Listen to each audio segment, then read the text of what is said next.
Hello, everyone, and welcome back to another interview of 2023 Spilling the Astro Tea. It's such a huge year, and I've had so many incredible people on this panel, as you would have known, wherever you're up to and listening to the smorgasbord of deliciousness.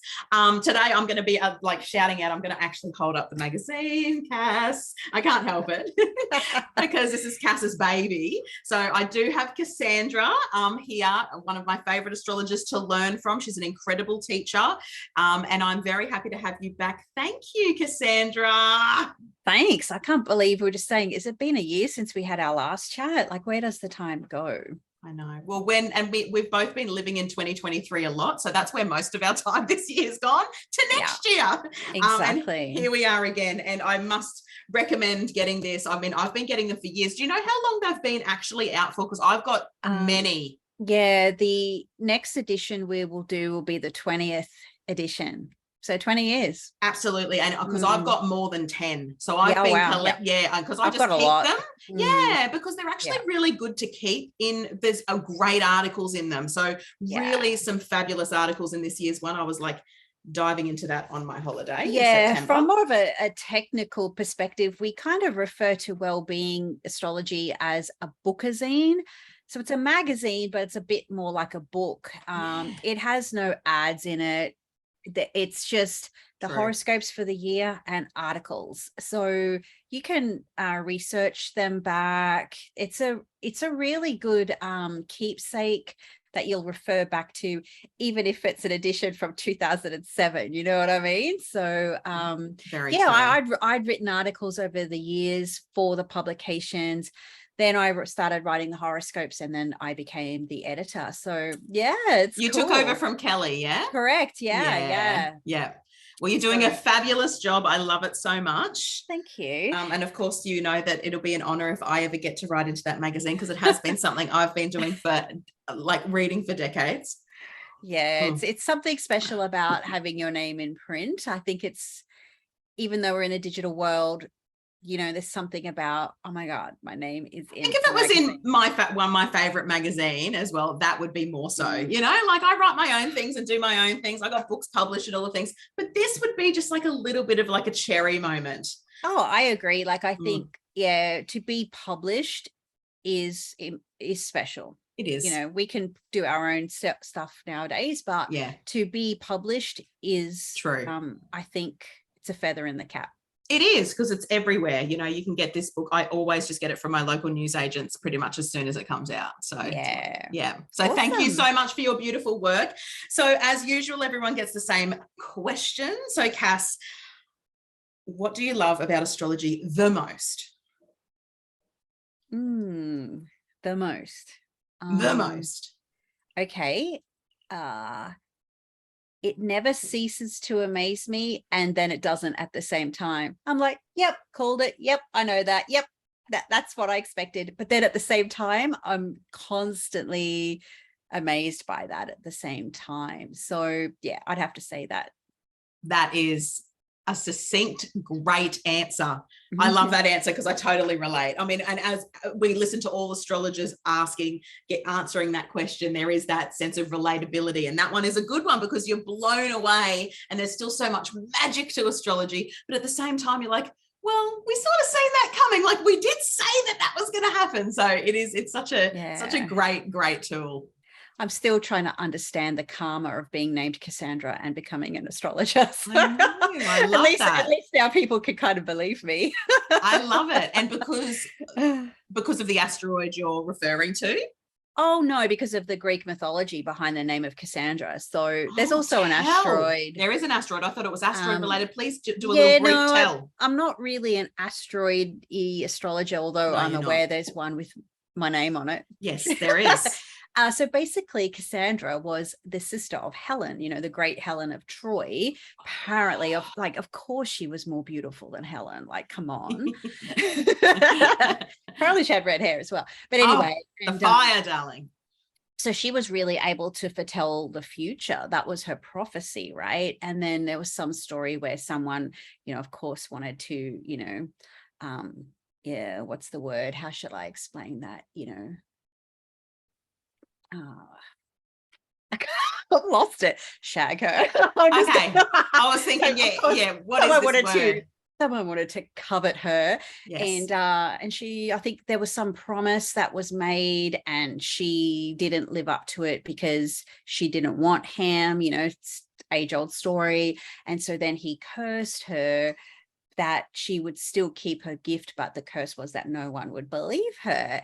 And it was so funny. Even as a kid and growing up, I just had this real psychic ability, and even to the point where I'd, come home from school today. And I remember one time saying to my mum, Ricky's going to die today. And of course, the Catholic upbringing I had was like, I just basically, brought Satan from the dead. Blasphemy, darling, blasphemy. Anyway, we had a friend of our family, his name was Ricky, and he passed away that day.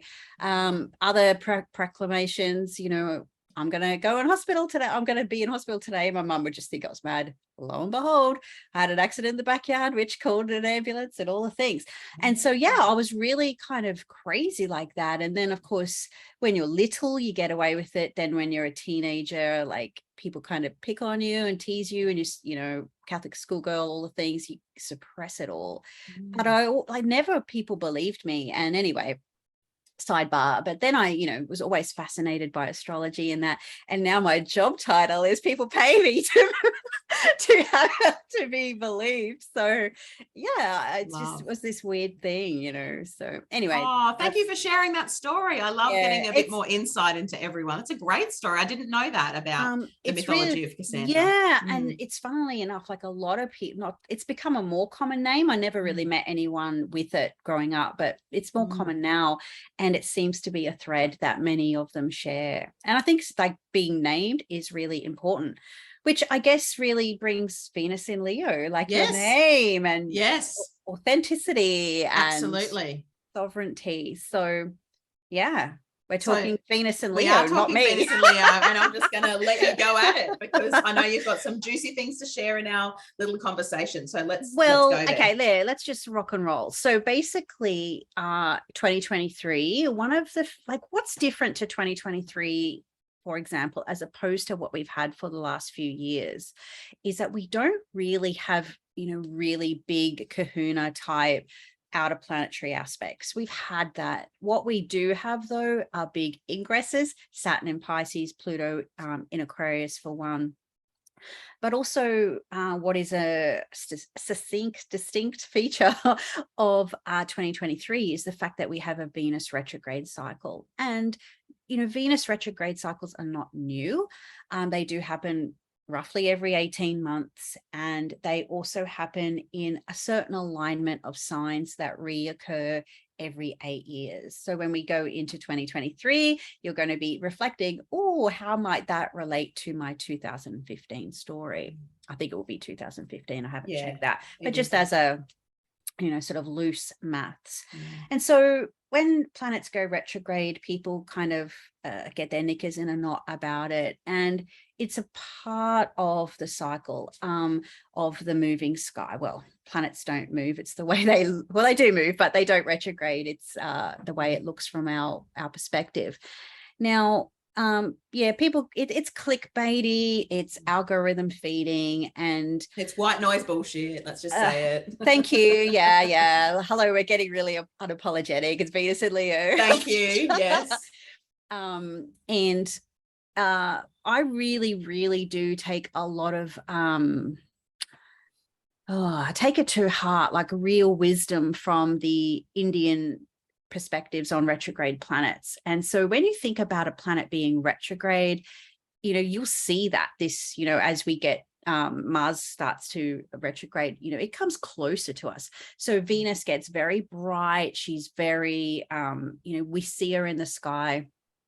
She's very luminous. And so literally through the astronomical transit that they have, they come closer to us. And so when something comes closer to us, we're called to pay attention to it more. And so what are we called to pay attention to? Whatever those natural significations of that planet are. So in the case of Venus, obviously, love and relationships is a big part of that.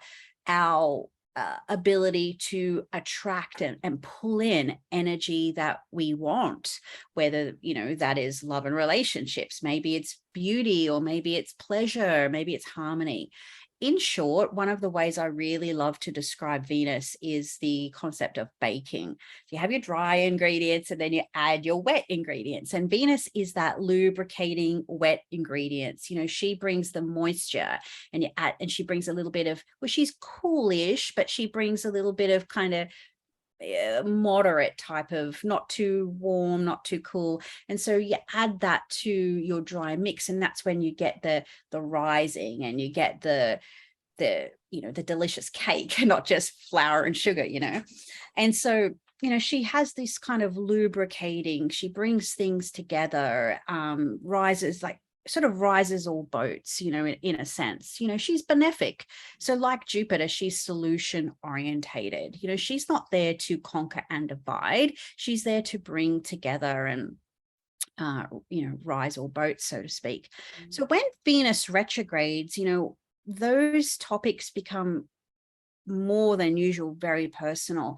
And from my experience in working with clients, Venus retrograde is the most probably difficult, maybe, but most personal of the retrogrades. You know, we're coming into a Mars retrograde. It's just a grind, you know, whereas Venus, it's like this, shit, like I thought I wanted that. Now I'm not really sure if I do anymore.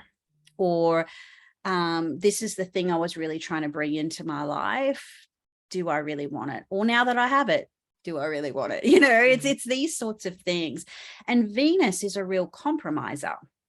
You know, she wants to, you know, pleasure, joy, abundance, you know, it's a bit Seinfeld. There's this line in Seinfeld where he goes, he's in a hotel room, and, you know, one of the, I don't know, server or whoever works in the hotel, can I get you anything? And he's like, more of anything, you know. That's what Venus kind of brings, you know, she just brings that joyfulness. And so when she retrogrades, it is this sort of feeling like, you know, what is it that I want more of, or what is it that I'm lacking, or what is it that I don't have? And also to, where have I compromised my own happiness for the sake of someone else's? So Venus retrogrades in Leo in 2023. So normally she will go into Leo about a month, 4 weeks every sort of year. But this time she's going to be there for 4.5 months. So like, you know, more than 4 times her regular cycle. So the Leo part of your birth chart is where that action's going to, you know, be. So obviously we're talking just sort of main stuff here, but if Venus, Leo is your money house, well, this is going to be about money topics. If it's your career house, it's going to be career topics. Maybe it's your home and family environment. So you sort of need to think about which house is ruled by Leo in your birth chart, and then personalize some of these ideas to your own chart. So Venus will first move into Leo on June 5, and she won't exit until October 9. And then the retrograde phase is the 23rd of July to the 4th of September. So that's the kind of crispy part, you know, the real, you know, where we're really kind of pulling that energy in and bringing some Leo themes to Venus. Some ideas is, you know, maybe that inner diva, or where have I compromised or accommodated where, no, I should have gone for what I wanted or what I deserve, or what is sort of unapologetically me. So this is a very asking for forgiveness as opposed to permission type of cycle. And so Venus's retrograde is from the she's going to station retrograde at 28 Leo. She's going to go back until 12 degrees of Leo. And so that's going to be the crispy parts. If you have planets or points, like when I say points, like ascendant, midheaven, you're going to feel that more. You know, for some of us, nothing is in that part of our chart, but still it's a really good idea to sort of take some time out to really, you know, think about the relationship that you have to this particular area of your birth chart, the Leo part of the birth chart. So Venus retrograde periods can denote times where areas of life are kind of going swimmingly, then all of a sudden we're kind of like, oh, you've changed, or I've changed, or having to go back to the drawing board of relationships. And this doesn't have to be the one-on-one romantic or intimate. It could be our relationship with our family, our relationship to money, our relationship to our co-workers, friendships, our relationship to other areas of our life. Could be spirituality and religion in some cases. So keep it broad. So there's a few kind of features of this aspect that I really do think that this is going to be a cycle of asking for forgiveness as opposed to permission. I think that's going to be my hashtag, or my little thing for that cycle. Now, on a collective scale, Venus is how, it's the general sort of vibe of relating, how we're getting along with each other, whether it's, fractured social media, or, how the kind of collective are going, in that way. So how is the general society, how are relationships, how are people getting on with each other? And so when Venus retrogrades, that can get a little bit, scandals can pop out, or secrets can pop out, and things like that. Now, I think it's really curious to think about for a minute. Since the end of 2020, we've had Saturn in Aquarius. Then Saturn will enter Pisces in March. And so just as that 2.5 year Saturn Aquarius cycle winds up, just a few months later, then Venus will retrograde in the opposing sign. Now, there's a little bit of overlap with Pluto, but I want to keep it relatively simple. So if I don't have to spell out how the way we've related to each other has changed over the last, 2.5 years. I mean, we don't have to go into details about that, but the way we move about, the way we communicate, the way we interact with each other has been a little bit, how do I say it? It's almost like take one for the team, or, do it for your neighbor, or take this action or don't take this action for the good of everybody else. Whereas Venus is going to, retrograde in Leo and go, don't think so. And maybe throw up that bird and just go, no, I'm taking back my sovereignty. I'm taking back my authenticity. And I'm kind of going to push back on that kind of collective cloud. My God. Well, yeah, it's more like a storm cloud with heavy rain and hail. Yeah. But yeah, I can sort of feel like the collective energy is my hope, fingers crossed, it pushes back and goes, no, well, this might be ideologically, I can see where that might be good, but what about me? The good old 1927 song, if you're an Aussie, I think it was them that sang that from the 80s or whatever. But I'm thinking "What About Me" by Shannon Knoll, which is just a horrid song to get in your. Is that a remake? It's a remake. Oh, yeah. God, I'd rather hear the friggin' original, because you get that song in your head and you want to punch yourself. Okay, so, but it is a "What About Me." I love. There's a lot of Australian music that makes you want to do that. Exactly. Don't talk to Cass about that. She only wants to go to talk about Metallica or some sort of heavy metal friggin' band, which I love. But I'm actually really loving this point. This is a great part of the conversation, is moving into sovereignty and authenticity. It's brilliant. Yeah, and even just Venus ruling, being women. It's about, there's this taking your power back in a sense. The sun is that sort of all-knowing and all-seeing type of image. And so when you think about the actual glyph of the sun that we use in astrology, it's that circle with the dot in the middle. And that dot is like that eye of wisdom, or that eye of knowledge, that it's that inner eye, or that third eye, and I think when Venus is in that space, there's a certain maybe feminine knowing, or a feminine wisdom, or a feminine radiance and warmth that's coming out, and shifting from this very authoritarian, totalitarian, to hopefully coming back to some type of feminine wisdom or archetype and pushback.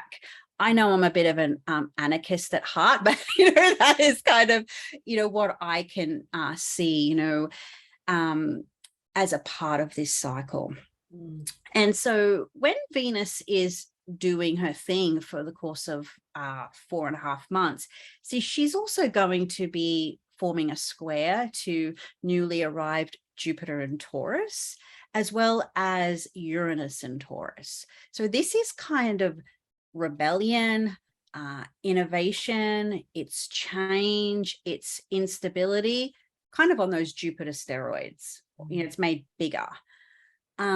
So I think, whether it is on the collective side or whether you're in a situation like, do I leave my husband, or do I leave that job, or do I leave this place I live, or whatever it is, this is sort of, Venus square Jupiter as a part of this. Yes, the benefics are squaring, but it is this benefit that comes from overstretching or stepping out of a comfort zone or pushing back. Like there's a real, again, we've got that fixed square energy coming through, and it is this sort of feeling that, I'll die if I don't do it. Yeah. I think there is a bit of an urgency vibe with this, this pulling in, and sometimes we come to these points in our life where it may not make logical sense, but it's like, if I don't go into this direction, my spirit will just literally die.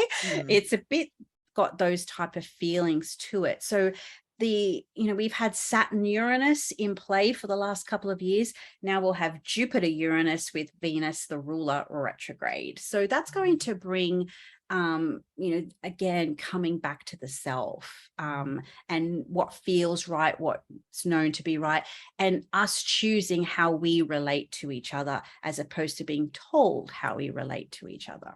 Okay, whether that's through ideology, whether that's through wearing, one of these things over your mouth, which, here's another story. That's for another panel.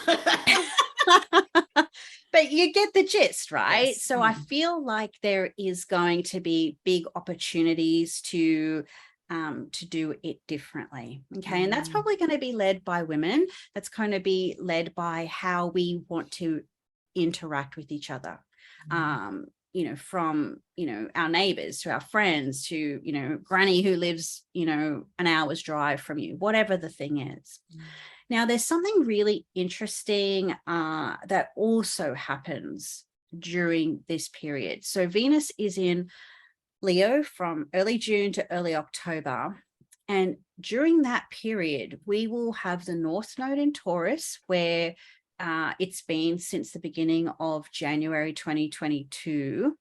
But then in July, I think it's July 28, so pretty much as Venus just starts retrograding, the North Node will move from Taurus to Libra.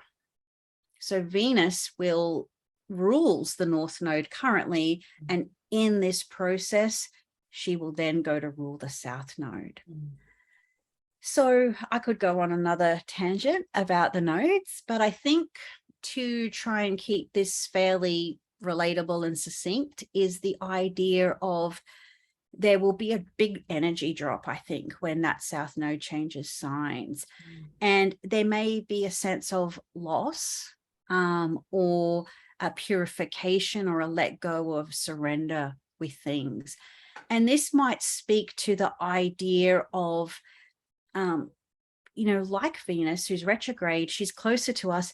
It's pulling our energy in and getting a little bit more maybe community oriented, locally oriented, and keeping our company close in a sense. And yes, it's fantastic. And I'm a beneficiary of being able to speak to people all over the world and help people all over the world through astrology, thanks to the internet. But I think as the South Node moves into Libra while Venus is retrograde, it might be a reminder to not ignore our local connections, our local communities, our local groups. And there's going to be a lot of changes to the way that we interact with each other, the way that we communicate, and a real recalibration of desire.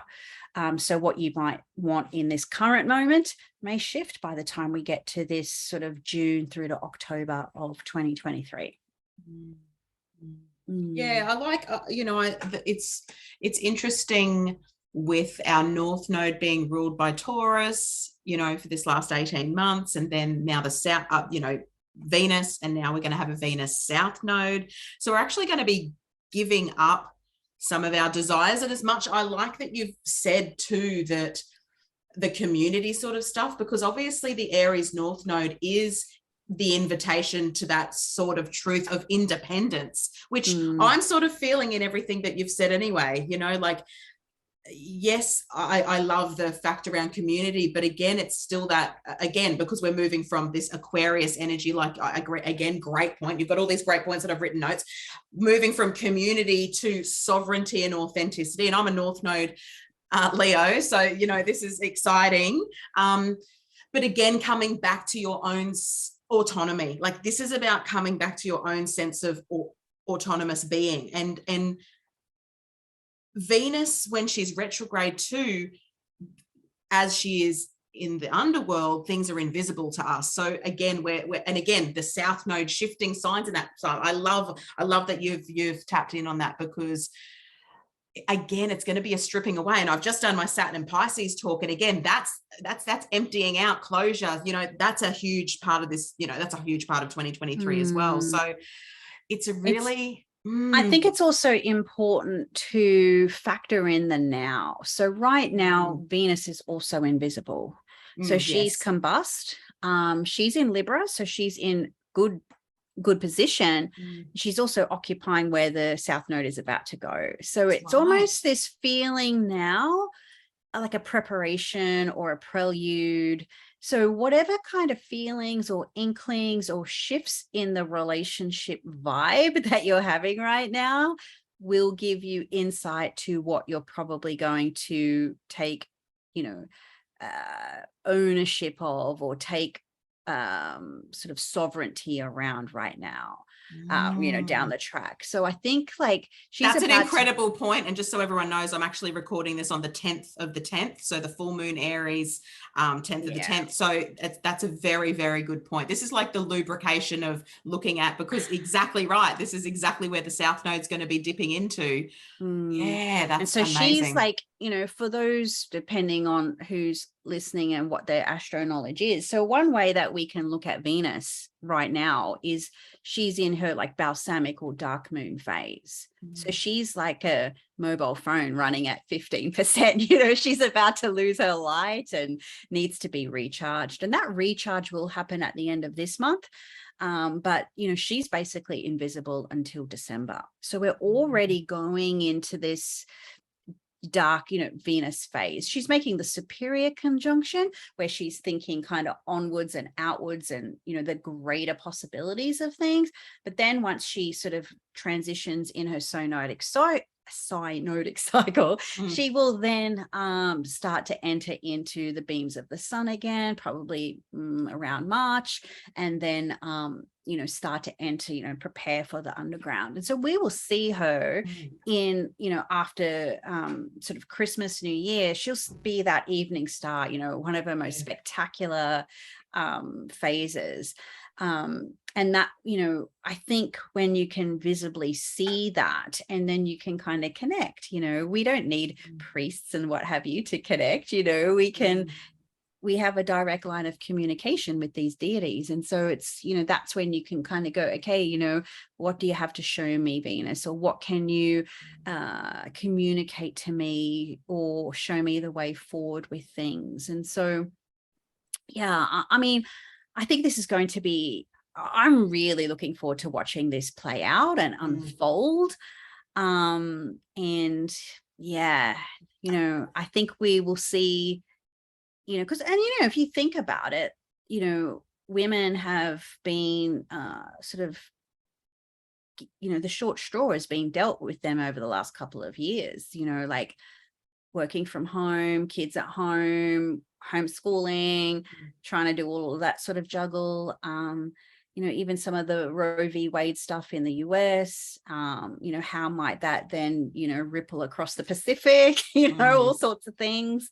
And just a side note too, adding that Black Moon Lilith, mean position is in Leo at the same time. Is she? Okay. Yeah. So she's doing a 9-month stint next year from January. So it's actually quite special that she's actually a part of this Venus retrograde in those degrees as well. So I'm just using that. I know that you don't, work with those things as much. I don't work with Lilith, but I work with Algol, who has similar.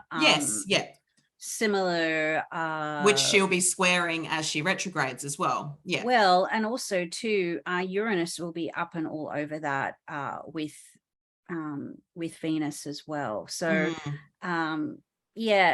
I think there's going to, it's Medusa is ready. Like Medusa is ready, and Lilith has come, and there is obviously an incredible Lilith and Leo with my beautiful friend Michaela, which was just a mind-blowing interview. If you haven't watched that, if you watch these two sort of simultaneously, Cassandra's given such deep, rich information around Venus herself and just what we can expect with this energy. But add Lilith on top of that, I mean, Medusa is ready. And of course, because Algol will be having this square. And I mean, I don't think Uranus gets to 26 next year, but he's building to get there, because I've got a 26 Venus. So in Taurus. You're familiar. I am Medusa. So, it's fascinating. And those things, so I love these very strong points that you've brought up around this rise of the feminine and rise of the sovereign feminine, which is also what's needed, especially for the women who are still feeling oppressed.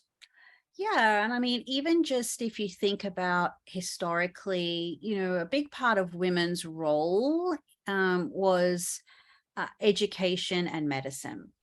And so, I think there's going to be a slow but significant shift to healing through a more yin perspective as opposed to a yang. All of that just, I think sometimes the humble pie in this is when you take back sovereignty, when you take back power, the humbleness is, or the humble pie is recognizing how you've given it away.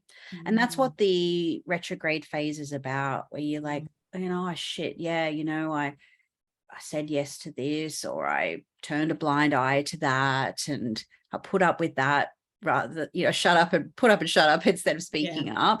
And then you sort of go into this like within phase with Venus retrograde, and then you sort of come back out like roaring. Especially in Leo, like she's not quiet. No. And I've been through my membership and various things, we've had such deep conversations about Algol. And I think one thing, she's not just this angry woman scorned. She's also this fiercely protective influence. Obviously not everyone's watched Game of Thrones, but that grandmother that was in it, something Tyrell, that she was anyway, the one that I've never watched it, so I can't relate. Well, so I'll have to tell the story on my own. But I'm sure everyone who has watched it, which is most of society, will be understanding what you're saying. Well, basically, she sort of blew up the city, or blew up the church, and she sort of just, the real cheeky old lady grin, tell Cersei I wanted to know it was me. So she sort of took her revenge, but it was to protect something or someone she held dear, and sometimes that's the nature of things. There is this, whether it's a really strong matriarch that when you're in the fold, it's like, the circle of trust, you're in it. But if you've like wronged, you're on that outer. And so I think the Venus retrograde cycle, with Jupiter, with Uranus, the Lilith / Algol, obviously, the flavors are definitely there. It's sort of, deciding in some respects, not that I want to add to the field of dichotomy, but sometimes you have to decide, if you don't stand for something, you'll fall for anything. And then having to decide where that is, with Venus retrograde in Leo. And I do love your little catchphrase with this, which whether or not I put it up as a part of like the conversation, because the ask for forgiveness, not permission, is a wonderful thing, because that's about being empowered. And instead of asking for your permission, you're going to have to, and this is what I've talked a lot about too with Lilith and Leo, and Venus in Leo as well, is you've got to disappoint people, like you've got to disappoint people, and you need courage to do that. And Leo gives the courage if you're channeling the, that positive power of Leo and not dipping into that shadow side. So it's really powerful. Now, I just wanted to, I can feel where your energy is going, and I can feel that, you've said so much stuff. So I just wanted to just quickly go that we're having our superior conjunction on the 23rd with Venus at 29 degrees of Libra. And this is just what Cassandra was saying around the sun and the Venus coming together. We won't go into the Cazimi, we won't go into that, but just that becomes her superior conjunction. Then she rises as the morning star, and then she will conjunct the sun in her retrograde phase, which I'm assuming is the inferior conjunction on the 13th of August 2023 at 20 degrees. I'll just backtrack there a second. So when Venus forms the superior conjunction with the sun, what she's doing is she's sort of ending her morning star phase and then transitioning into the evening star phase. No, that's okay. So then what will happen over the course of the next several months, that the separation between the sun and Venus will get as wide as it will get, which can only be 48 degrees. And then what happens is the sun will set first, and then Venus will be left like twinkle, twinkle, little star, right? And that's that really beautiful phase where we can almost see that she's preparing to go into that underworld phase. And that's a really great time to make those communications, those offerings to prepare for the cycle.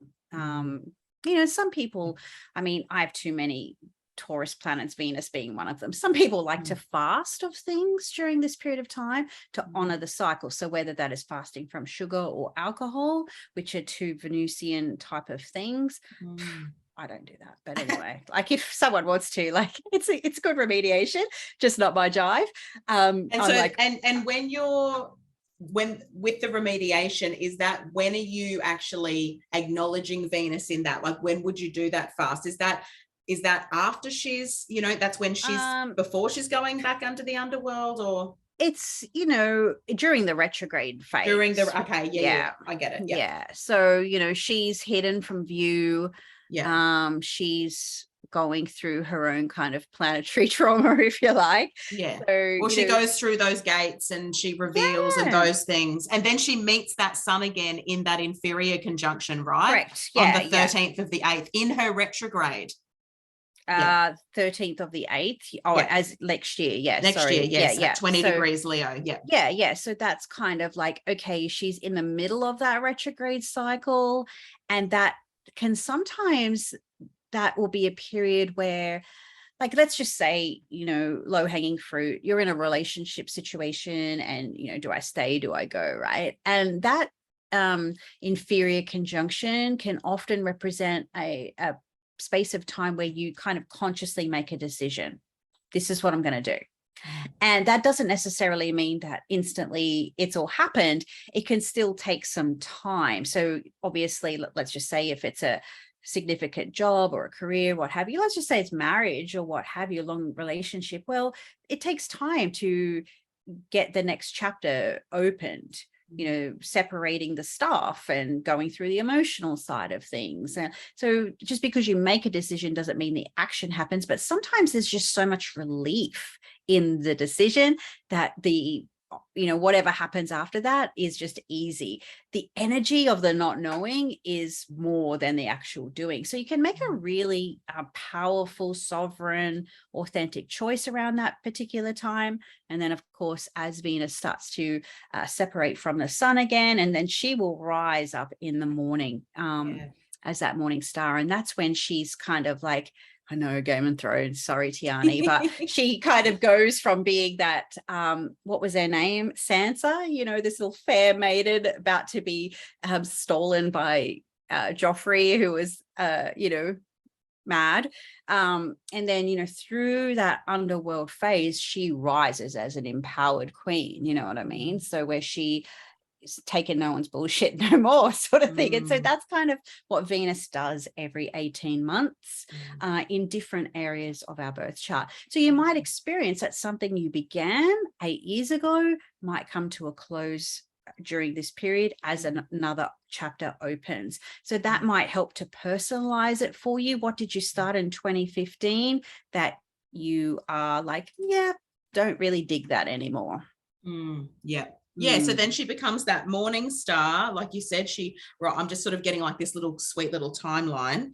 And then, because I just love, you know, just again, you know, I'm sort of a little bit of a fan of your technicalities. It's my favorite part of your teaching. So I'm just reiterating because that's the way it sinks in for me. And then, just like you said, now as Venus is about to make her superior conjunction, it is that she is you know, like her balsamic phase. And so then I've already done the dates, of course, the 5th of June, 2024 is when she makes the next superior conjunction at 14 degrees of Gemini. And that's again where we are now, like, but in 2 years. Correct. Yes. Okay. I love that. And I think that even if we just understand the simplicity in that cycle, that can really help us to integrate not just everything you've said around just Venus retrograde or Venus Leo retrograde, but just this way of her shedding and her unfolding and her rising and her descending. And you know, it's just such a beautiful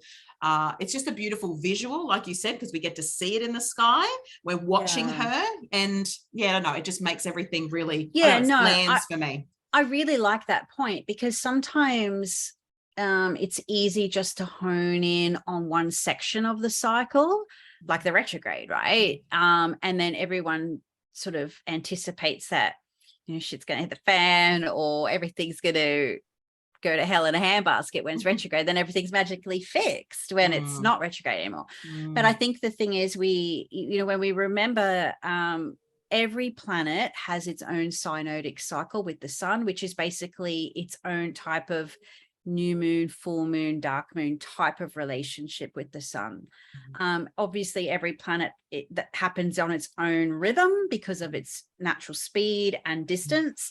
But you know, with Venus, we are about to arrive, you know, we're in the basically as dark as she gets, right? You know, and then we get the new moon. Okay. And then it will take a little while, just like the new moon takes a couple of days to see it again. But of course that cycle is a little bit longer for Venus. And so, we'll start to see her in the new year. So I guess, you know, there is this, it's sort of like the idea of, you know, you can have conception, but it takes a while before you show.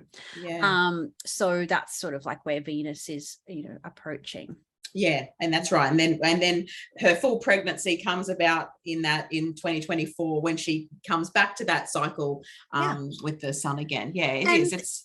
And there's some debate, and I don't think there's really any definitive answer. Like, when does the cycle actually start?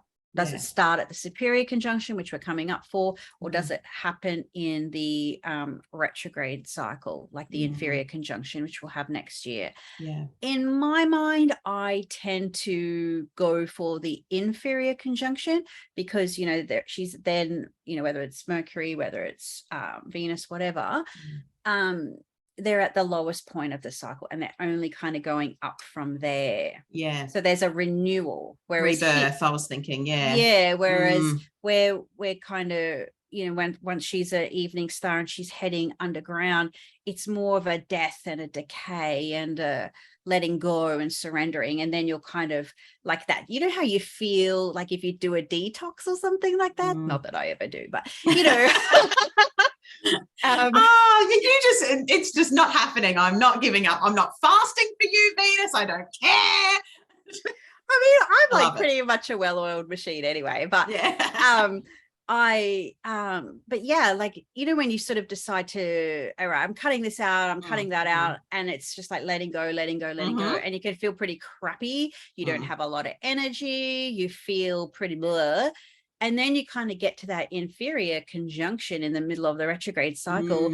And it's almost like you hit a turning point. Like, oh yeah, I'm getting that energy back. Or, yeah, I'm actually, the fog is gone, or Mm. I just feel lighter, and then you start to rise up again. That's great. So I do tend to lean a that little feels bit more. good for me. Yeah. Yeah, I do think the inferior is a bit more of Mm. a, once you're at the lowest point, you can only go up, right? Yeah, So, I love that. That was a great description. And yeah, really, really awesome overview of what we can expect, what we're going to hone into with this incredibly exciting, transit, Venus and Leo.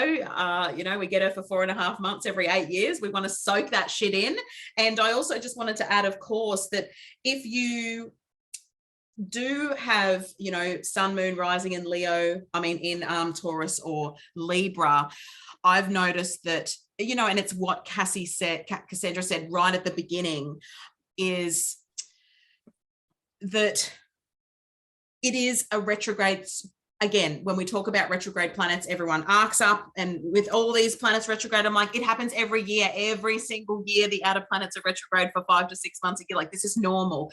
If you want to look at any retrograde, Mars and Venus are the two to be watching, because they're the ones. And I think that you're so right with Venus being so much more personal. I do think that depending, again, if you're a day chart, night chart, all those things come into it. But if you are a Libra or Taurus rising, or have strong archetypes there, Venus retrograde is a big time for you. And I have a stellium both Libra and Taurus, and my son is one of those with Venus, and I'm a Libra rising, and I will hands down say, Mercury, like whatever. Yes, sometimes depending again on your chart and what's going on, all your perfected years and things like that. Absolutely, I get it.